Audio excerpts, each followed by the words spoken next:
مکمل کہانی۔ شادی کی پہلی رات ہی شہیر سفید چادر لے آیا۔ میری ٹانگیں کانپنے لگیں کیونکہ میں اپنا کنوارا پن کھو چکی تھی۔ میری آنکھوں سے آنسو نکل آئے۔ میں یتیم تھی۔ سوچا تھا شہیر پینڈو سا ہوگا، میری بچہ تو ہو جائے گا، مگر جب میں صبح اٹھی تو صبح چادر دیکھ کر میں تو حیران ہی رہ گئی۔ میں پریشان اور گھبرائی ہوئی سی اسی کمرے میں بیٹھی ہوئی تھی۔ کچھ دیر پہلے ہی رخصت ہو کر اس گھر میں آئی تھی۔ میرے سسرال والے پینڈو اور سادہ سے لوگ تھے۔ کچھ دیر رسمیں کرنے کے بعد ساس نے مجھے کمرے میں بھیج دیا۔ کچھ گرمی کا موسم تھا، کچھ میرے حواس اتنے اڑے ہوئے تھے کہ میں پسینہ پسینہ ہوئے جا رہی تھی۔ دماغ میں بار بار خوف سر اٹھا رہا تھا، نہ جانے شہیر کیسا ہوگا۔ مجھے ایک امید تھی کہ شاید پینڈو اور سادہ سے لوگ ہوں گے تو مجھے زیادہ مسئلہ نہیں ہوگا۔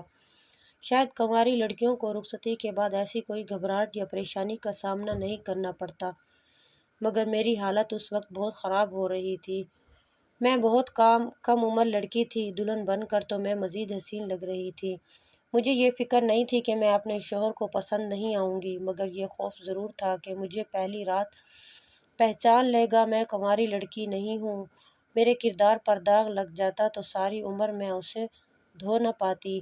میں بے چینی سے بار بار کروٹ بدل رہی تھی۔ رخصتی کے وقت میری ماں نے مجھے سمجھایا تھا، فکر مت کرنا، یتیموں کا اللہ ہے۔ اب میں اپنی ماں کو کیا بتاتی کہ مجھے کس وہم نے ستایا ہوا تھا۔ مجھے خوف تھا کہ شوہر بد کردار کہہ کر پہلی رات گھر سے باہر نکال کھڑا کر دے گا۔ نہ میرا حسن کا کسی کام آتا اور نہ میری یتیمی شہیر کی پڑھی لکھی لڑکی تھی۔ عام حالات میں رخصت ہو کر اس گھر میں آج تو شاید میری گردن اتنی اونچی ہوتی کیونکہ میرا پلڑا اپنے شہیر سے ہر لحاظ سے بھاری ہوتا، مگر اس وقت میرے دل میں جو تھا، میں اپنی ذات اور اپنے کردار کے اعداد سے بے وقوف ہی واقف تھی۔ اس لیے اپنے سے کہیں کم تر اور سادہ سے پینڈو لوگوں میں بیاہ کے آئی۔ خوف کم نہیں ہوا تھا، میں تو شادی کرنے سے ہی گھبرا رہی تھی، مگر ماں نے بار بار یقین دلایا کہ شہیر سادہ ہوگا تو چھوٹی چھوٹی باتوں کو زیادہ نہیں سوچے گا۔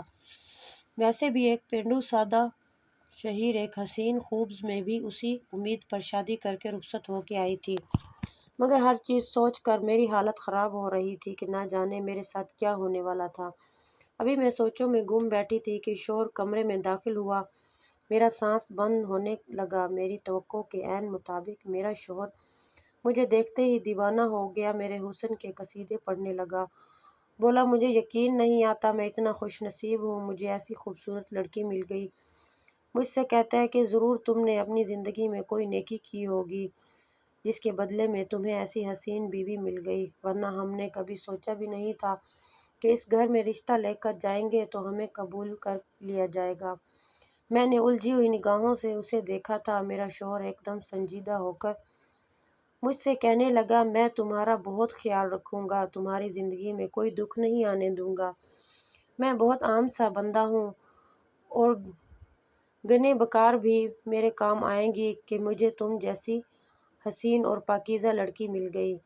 مرد کے لیے حیا والی اور شریف والی لڑکی بڑھ کر اور کچھ نہیں ہوتا، مگر تمہارے پاس تو حسن کی دولت بھی بے بہا ہے۔ اپنے شوہر کے الفاظ پر میرا جسم خوف سے لرزنے لگا۔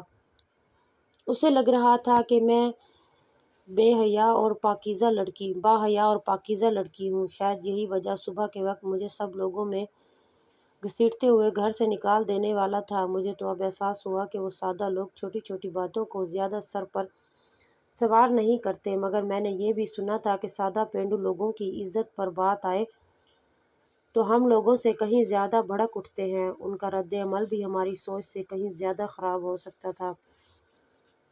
میری کپ کو محسوس کرتے ہوئے میرا شوہر چونکہ مجھے دیکھتے ہوئے بولا، تو تم گھبرا کیوں رہی ہو؟ کوئی پریشانی کی بات ہے تو مجھے بتا دو، مجھ سے ڈرنے کی کوئی ضرورت نہیں۔ میں کیا کوئی خوفناک انسان ہوں جتنا تم نے مجھے سمجھ لیا؟ میرا شوہر بار بار ہنس رہا تھا، اس کے چہرے سے خوشی ٹپک رہی تھی۔ صاف ظاہر ہو رہا تھا کہ وہ مجھ سے شادی کر کے بہت خوش ہے۔ مجھے دیکھتے ہی میرا دیوانہ ہو چکا تھا، مگر میرا خوف نہ جانے کیوں وقت کے ساتھ بڑھتا ہی جا رہا تھا۔ اگلے ہی لمحے میرا شوہر اچانک اٹھ کر ایک لکڑی کی الماری کے قریب پہنچا۔ میں اسے سوالیہ نگاہوں سے دیکھ رہی تھی۔ اس نے الماری کھولی اور سب سے نچلے خانے سے ایک چادر نکالی۔ وہ سفید بے داغ چادر تھی۔ میرا شوہر وہ چادر لایا اور مجھ سے کہنے لگا، میری مدد کرو، مجھے بستر پر یہ سفید چادر بچھانی ہے۔ سفید چادر کی کیا ضرورت تھی؟ حیرت کے مارے میں نے بے تکا سا سوال کیا۔ کہنے لگا، اسے توجہ مت دو، یہ ہمارے خاندان کا رواج ہے۔ اگر میں نے چادر نہ ڈالی تو صبح میری ماں اس بات پر مجھ سے سوال کرے گی۔ ہمارے یہاں رخصت ہو کر آنے والی دلہن کی پاکیزگی اس طرح جانچا جاتا ہے۔ میرے شوہر نے مجھے بتایا تھا جب میرا پورا جسم برف کی طرح ٹھنڈا ہو چکا تھا۔ وہ بستر سے اترنے کا بول رہا تھا مگر میرے لیے تو حرکت کرنا محال ہو چکا تھا۔ مجھے ایک لمحے میں سمجھ آئی تھی کہ میرے جیسی لڑکی غلط گھر میں بیاہ کر آ چکی تھی، جہاں عزت اور کردار کو اتنا سر پر سوار کیا جاتا تھا۔ یہ سفید چادر بچھا کر باضابطہ پورے خاندان کی بڑی بڑی عورتوں کو ثبوت دیا جاتا تھا کہ یہ لڑکی پاکیزہ ہے اور کنواری تھی۔ میرے شوہر نے جب اپنے خاندان کا یہ رواج میرے سامنے رکھا تو میرا جسم خوف سے ساکن ہو گیا۔ دل چاہا اپنے شوہر کے پاؤں میں پڑ جاؤں، اس سے کہوں کہ یہ چادر بستر پر بچھا کر میری توہین نہ کرے۔ میں یہ ضبط برداشت کرنے کے قابل نہیں تھی۔ شہیر نے مجھے سہارا دے کر بستر سے اتارا اور بستر پر سفید چادر بچھا دی اور بار بار مجھے تسلی دے رہا تھا، اسے صرف ایک رسم سمجھ لینا، اس سے زیادہ توجہ مت دو۔ ظاہر ایسے ہی لگ رہا تھا۔ میں کنواری اور پاکیزہ لڑکی تھی، میری جگہ کوئی اور ہوتی تو شاید وہ اس سفید چادر کو اتنی اہمیت نہ دیتی، مگر میرے لیے تو وہ سفید چادر ضبط کی چادر لگ رہی تھی۔ میں تو اسے بستر پر لال رنگ کی خوبصورتی سے چادر دیکھ کر میرے شوہر نے صوفیہ چادر بچھا کر دم لیا تھا۔ میں ہراساں نگاہوں سے، خفت شرمندگی سے بار بار افسانے دے رہا تھا، مگر میرا دل بے چینی سے بھر چکا تھا، میرا پورا وجود جیسے زلزلوں کی زد میں تھا۔ مجھے ایک دم رونا آیا، میں اپنے ماں کا شکوہ مزید بڑھ گیا۔ میرے شوہر نے مجھے بستر پر بٹھایا تو میری گھبرائی ہوئی صورت دیکھ کر وہ مجھے پرسکون کرنے لگا، میرے بارے میں سوال کرنے لگا۔ بولا، مجھے اپنے بارے میں بتاؤ، تمہارا مزاج کیسا ہے اور تمہیں کیا پسند ہے؟ میں نے سنا ہے کہ مرد پہلی رات اپنی پسند اور اپنے اصول بیویوں کو بتا کر انہیں احساس دلاتے ہیں کہ اس عورت کو ساری عمر شوہر کے سامنے سر جھکا کر رہنا ہے اور اس کی پسند میں ڈھلنا بھی ضروری ہے، مگر میں اس رواج کو بدلنا چاہتا ہوں۔ بولا، تم نے مجھے اپنی پسند بتاؤ، مجھے بتاؤ کہ تمہیں کس قسم کا مرد پسند ہے۔ میں تمہارے لیے خود کو بدلنا چاہتا ہوں تاکہ تمہارے قابل بن سکوں اور تمہارے دل میں میرے طرف سے مطمئن ہو جائے کہ میں جانتی تھی میرا شوہر میرے منہ سے اپنے بارے میں سننا چاہتا تھا۔ وہ مجھ سے باتیں کرنے کے لیے مسلسل بول رہا تھا، میری آواز سننے کے لیے مچل رہا تھا، جبکہ میرے پاس بتانے کے لیے کچھ نہیں تھا۔ اپنا بچپن اور ماضی یاد کیا تو دل بری طرح بیٹھ گیا۔ میں یتیم لڑکی تھی، کوئی خاص ہنستا مسکراتا بچپن نہیں گزرا تھا کہ اپنے شوہر کو خوش ہو کر بتاتی۔ میرا شوہر خود ہی مجھ سے باتیں کرتے ہوئے میرے قریب ہو گیا۔ میں نے خود کو اللہ کے حوالے کر دیا۔ ماں کا جملہ مجھے بار بار یاد آ رہا تھا کہ یتیموں کا والی وارث اللہ ہوتا ہے۔ میں نے بھی اسی بات پر یقین کر کے خود کو اپنے شوہر کے حوالے کر دیا۔ دل میں خوف سا اٹھا رہا تھا، مگر میں نے کوئی تماشا نہیں کیا۔ پہلے ہی اپنی کمی سے واقف تھی اور اس کے بعد مزید اپنے شوہر کو تنگ نہیں کرنا چاہتی تھی، نہ ہی میں کوئی ایسی ویسی حرکت کر کے شوہر کو اپنی طرف مشغول کرنا چاہتی تھی۔ صبح اٹھ کر میں سجدے میں گری، اللہ سے دعا مانگتی ہوئی سہمی ہوئی ایک جانب کھڑی خوف زدہ نگاہ سے اپنے شوہر کو دیکھنے لگی۔ نہ جانے کیا فیصلہ سنانا تھا، شاید وہ مجھے طلاق دے دیتا اور یہی میری زندگی برباد ہو جاتی۔ کمرے سے باہر شوہر کا پورا خاندان جمع تھا۔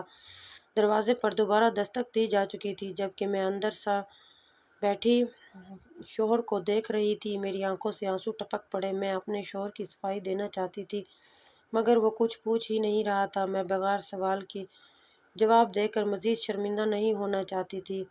اچانک میرے شوہر نے ایسی حرکت کی جس پر مجھے حیرت سے شدید جھٹکا لگا تھا۔ میں پھٹی پھٹی آنکھوں سے اپنے شوہر کو دیکھ رہی تھی، جبکہ وہ اپنے گھٹنوں پر سر گرائے پھوڑ پھوڑ کر رو رہا تھا۔